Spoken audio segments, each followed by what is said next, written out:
जानने के लिए कि ध्रुपद के डिफरेंट एलिमेंट्स होते हैं क्या है।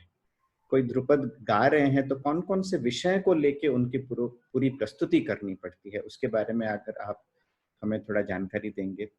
हाँ, इतना कहना चाहूँगा कि एक आम तौर पे कई सालों से ऐसी धारणा बन गई कि ध्रुपद मतलब बंदिश का नाम है। चौताल में गाई जाने वाली बंदिश ध्रुपद। ये बात सच है, इस ये कोई गलत नहीं है। चौताल में गाई जाने वाली जो बंदिश है, वो ध्रुपद ही है, पर उसको ध्रुपद अंग से गाना चाहिए। और अंग मतलब ये बहुत बड़ा विषय होता है, क्योंकि हमारे आज से अगर 200 साल पहले जाएं, तो 300 साल पहले जाएं, तो इसी का ही प्रमाण मिलता है कि जितने भी ख्याल के भी घराने थे, उनके वंशज, उनके पूर्वज सब ध्रुपद ही करते थे। जब तक हमारे यहाँ ख्याल का विकास नहीं हुआ था, यही एकमात्र गायकी थी। और जब राग संगीत जब अस्तित्व में, प्रत्येक चीज प्रकृति से आई है। चाहे फोक संगीत हो, फोक संगीत की अपनी धारा बराबर चलती रही, राग संगीत की धारा अपनी बराबर चलती रही। हर चीज प्रकृति से आया है, फोक भी प्रकृति से आया है। हर चीज अपने आवश्यकता अनुसार उसका ये हुआ है। पर ये मैं कहूँगा कि हमारा राग संगीत और ध्रुपद में कई वर्षों की, कई लोगों की तपश्चर्या का ये परिणाम है। और मैं तो, हालांकि मेरा क्षेत्र नहीं, पर ख्याल गायकी के बारे में भी ये कहूँगा कि कई वर्षों के लोगों की साधना है, तपश्चर्या है, विचार है, जो इतना समृद्ध ख्याल गायकी हुआ। तो ध्रुपद के साथ भी ऐसा था। तो कई सालों की ये प्रबंध से, फिर ये मंत्रों से, फिर इसकी ये आर्चिक गातिक सामिक, एक स्वर तीन स्वर से स्वरांतर चार स्वर राग बना, फिर ये सब ऐसे होते गए। ये बहुत बड़ी इसकी एक बड़ी हिस्ट्री है। और ध्रुपद को आप एक एक एक सकते कि ये जो यही है, यही ध्रुपद है। ध्रुपद को लोगों ने, जैसे एक तलवंडी है पंजाब, अभी पाकिस्तान में चला गया, वहाँ का एक ध्रुपद पद्धति अलग थी, बिहार की अलग थी, विष्णुपुर बंगाल की अलग थी, मध्य प्रदेश में अलग रही, उत्तर प्रदेश में कुछ अलग रही, बिहार में कुछ अलग परंपरा रही, गुजरात में नाथद्वारा संप्रदाय में कुछ अलग ढंग से ध्रुपद गाए गए। तो हर जगह लोगों ने उसको अलग अलग ढंग से, जिसको जैसा वहाँ मिला, उन्होंने वैसा उसको अपनाया और उसको गाया बजाया। पर एक राग संगीत की दृष्टिकोण से, और मेरा जो मत है मैं कहना चाहता हूँ, क्योंकि लोगों के अलग अलग मत हो सकते हैं और मैं सभी मतों का आदर करता हूँ। मेरा मत यह है कि ध्रुपद जो है, ये केवल एक एक बंदिश का नाम नहीं है, जो जिसको एक आमतौर पर ऐसे धारणा किया जाता है कि हाँ, एक ध्रुपद सुना दो, मैंने ध्रुपद सीखा था। तो आपने ध्रुपद सीखा था मतलब बंदिश सीखी थी, मतलब ध्रुपद नहीं सीखा है। वो तो एक बंदिश सीखी आपने। ध्रुपद सीखना ये एक अलग चीज है।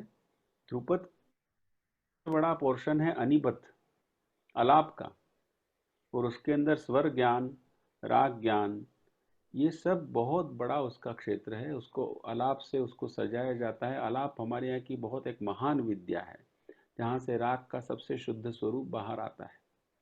तो ये इसकी एक बहुत बड़ी एक ये है। और ये बाद में क्या हुआ कि इसकी जो, अब जो भी कहें, जो इसका जो फॉर्मेट है कि आलाप है और ये है, तो मुझे ऐसा लगता है ये हमारा एक काल हमेशा रहा है कि जैसे पूर्वज, जैसे लोग 1008 बार गायत्री मंत्र करते थे, आज कितने लोग करते, नहीं करते, किसी को टाइम नहीं, करना भी नहीं चाहता है कोई। तो वैसे ही 2 घंटे का आलाप, 2.5 घंटे का आलाप कौन गाना चाहता है? आज कोई नहीं गाना चाहता है। तो ऐसा धीरे धीरे समय बदलता गया।